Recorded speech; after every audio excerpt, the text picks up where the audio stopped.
sibyo yego ubu ngiye kugusobanurira icyo ngicyo mu kwizera kutagira imirimo kuba gupfuye ibyo understand ndi kubyumva rwose iyo wizeye Yesu nk'uko yizerwa ukizera ko urwo rubanza rw'ibyaha yarugukuyeho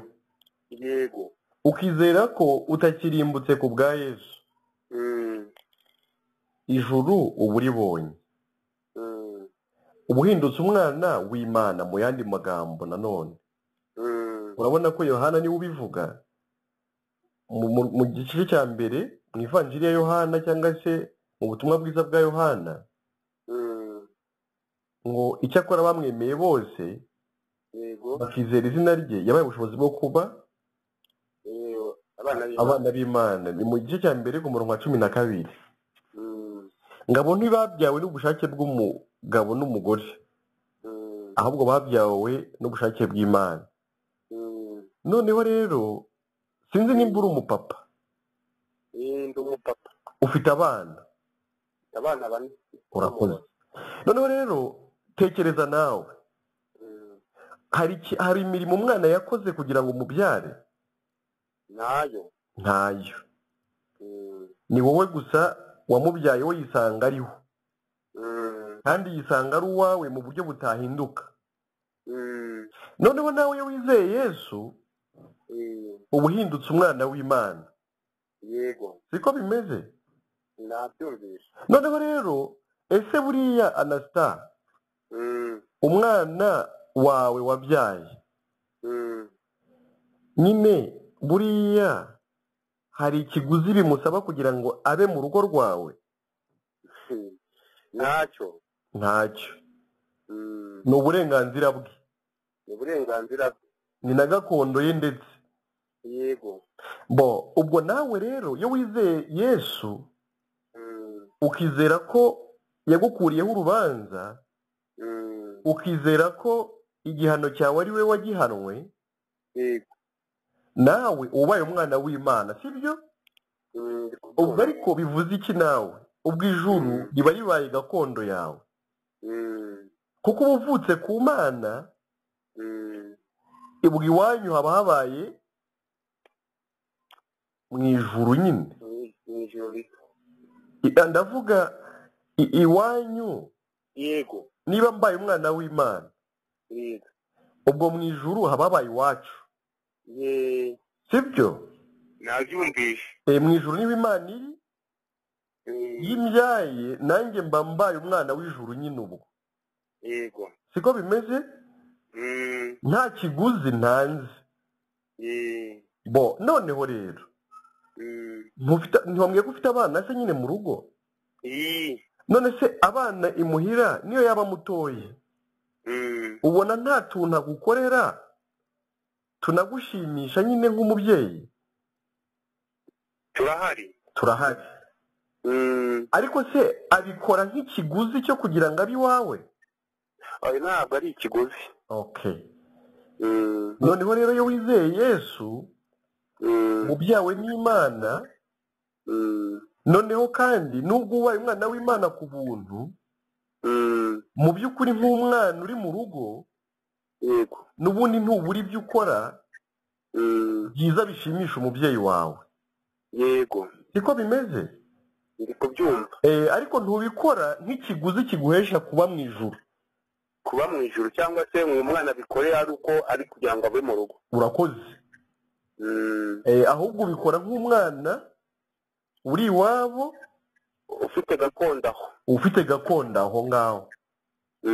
wabyumvisha Anasta nabyumvishe rwose urakoze kunsobanurira none se Anasta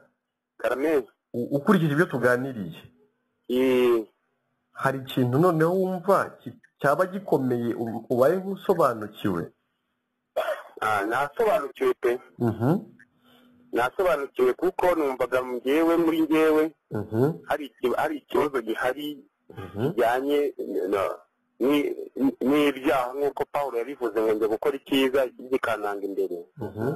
ni ukuvuga ngo ushobora kureka kimwe ariko hakaba hari ibindi bikuzitiye aho ndasobanukiwe kandi nanone nsobanukiwe n'uburyo ki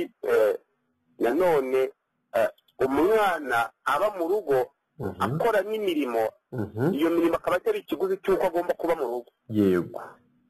ahubwo ahaba nk'uko ari mu rugo kwa se yavutse nta kiguzi cyatumye avuka ngo abe aho hantu w'imbata ahubwo ni uko imana ni ko umubyeyi atanahisemo ko azagera umuhungu cyangwa umukobwa ariko imana niyo yamuhaye yamuhaye amahirwe yo kubyara umuhungu cyangwa umukobwa yego akaba hari rero mu rugo nk'umwana uhafite uburenganzira nanjye nemeye noneho ko nabyawe n'umwuka binyuze mu maraso ya yesu nkaba ndi mu rugo ndetse narasindishijwe n'ubuntu nkaba ndi umwana w'imana nizera ibyo yesu yankoreye anasitari karame ubwo si ijoro nturibonyera noneho urumva uribonye ndasobanukiwe rwose noneho anasitari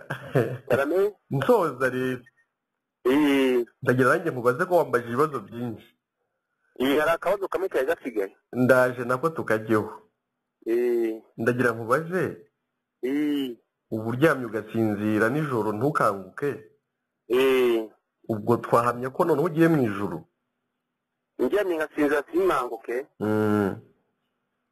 ijambo ry'imana rivuga yuko imirimo yabo igiye ibakurikiye icyo nizeye nkurikije n'amagambo maze kumbwira byaba bihagije ijoro waba urigiyemo naba ndigiyemo yego rwose ubwo se urumva bitanejeje cyane n'umutima uraruhutse utuye i Rutsiro aherekera he ntuye i Rutsiro aherekeye mu murenge wa Boneza ngewe i Rutsiro ahantu nzi ni ku karere ka Rutsiro ni naho kubatse yego noneho nyine hari n'urukiko ngira ngo uruhande rw'akarere yego aho rero narahageze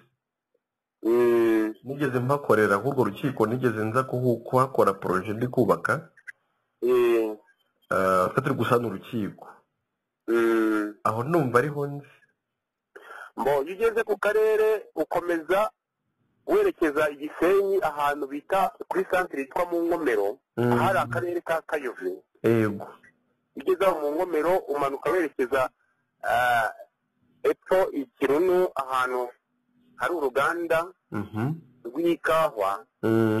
werekeza ku kirwa cya Bugarura ubwo se iyo ukiri muri kaburimbo werekeza Igisenyi waciye muri uwo muhanda ubwo santere ugeraho ukaba wava mu modoka ubwo hitwa mu Nkomero ubwo se aho ngaho iyo uvuye mu modoka kugira ngo ugere iwawe hari igihe kingana gite hari ibirometero 10 kuri moto ubwo baca ngahe kuri moto ni amafaranga 1500 ntabwo ari harehare cyane ubwo nari ndi kubibaza kugira numve niba twazagusura kuko tuzagira Rubavu n'undi mwene data mu minsi iri imbere n'ibidukundira ubwo ingendo bakazirekura nyine kuko zirafunze bagira menye niba umuntu wenda aciye muri izo nzira yagusura mwaba mukoze cyane noneho bazi ikibazo rero cya nyuma uri kubona yuko ubu leta iri gushakisha uburyo bwo kugira ngo ibe yatanga inkingo za covid nkaba mfite ikibazo cyo kuvuga ngo ese mu by'ukuri urukingo nta ngaruka ku muntu w'umwizera ko numvise yuko ngo umuntu ijambo ry'Imana ritubwira yuko ngo kugura gutunda ngo udafite ikimenyetso udafite ikarita ibyo bintu bitashoboka kandi nkaba numvise narabonye kuri WhatsApp ikete usinyaho bigaragaza ko wemeye gukingirwa kandi nkaba numva ko mu minsi iri imbere umuntu uzaba adafite icyo gipapuro atazemererwa kujya mu isoko cyangwa guterana n'abandi yizera kuko udafite utakingiwe bigaragaza ko uzaba uri nk'ikirembe anasitari none ubwo ikibazo kiri aho ngaho nari mfite ni ukwemera kwakira urwo rukingo cyangwa se icyo kintu birumvikana ko humura ibyo bintu tuzabiganiraho icyo gihe ninza ariko ni amagambo ubundi aba mu byahishuwe igice cya 13 ariko ni ukutayumva neza ntaho ahuriye n'ibyo byo by'inkingo tuzabiganiraho tuzayigaho turi kumwe nanakumvishe neza icyo asobanura ibyo by'uwo mubare baba bavugamo ikimenyetso cy'inyamaswa tuzabiganiraho uwo mubare wa 636 yego uburyo ngo ari ikimenyetso cyangwa se ari umubare w'umuntu tuzabiganiraho ariko ntaho bihuriye n'inkingo inkingo zagira ingaruka zisanzwe ku muntu kubera ko umuti wose nta muti upfa kubura izindi ngaruka ku ruhande yego bashobora kurugutera wenda se kugutera urukingo rukakugiraho ingaruka nk'iyo rwagira ku wundi muntu wese mu buryo busanzwe bw'umubiri yego kubera ko hari igihe bagutera umuti wenda se ntuhute uhura neza n'amaraso yawe wenda hakaba hari izindi ngaruka byagira zidakabije cyane nko kugira umuriro n'ibindi wenda bikanarangira ibyo ni ibisanzwe ku muntu bibaho ariko si ukuvuga ngo ni urukingo rufite ibyo bibazo wenda se ngo abantu barwirinde ngo ruje rurimo icyo kimenyetso cy'inyamaswa hoya ni nk'uko n'umuti wa malariya wakugiraho ingaruka ibyo rero ibijyanye n'ubusobanuro bwo mu buryo bw'umwuka bijyanye n'iyo kimenyetso cy'inyamaswa byo tuzabiganiraho mu buryo burambuye icyo gihe n'inza ariko uba amahoro ntutinye ko wenda urukingo hari ibindi ruzanye byagutandukanya wenda n'Imana cyangwa se byakugira uwantikristo nk'uko abantu babitekereza ntaho bihuriye namba iyo wamaze kuba umwana w'Imana biba byarangiye ijuru wamaze kuribona kandi ibyo by'urukingo rwose ingaruka byagira kimwe n'uko bitazigira nanone zaba ari izo mu buryo bw'umubiri bisanzwe gusa ariko kimwe n'uko wasanga nta n'izo bikugizeho sawa sawa urakoze cyane namwe murakoze basuhuza abo mu rugo sawa hanyuma ubwo ibindi nzagenda nkuganiriza kuri telefone nkubwira n'iyo gahunda yacu yo gucamo ibyo byerekezo sawa murakoze Imana ibamugisha ikindi iba kuri WhatsApp nimero yawe oya ntabwo ibaho iba kuri WhatsApp niguhe wayima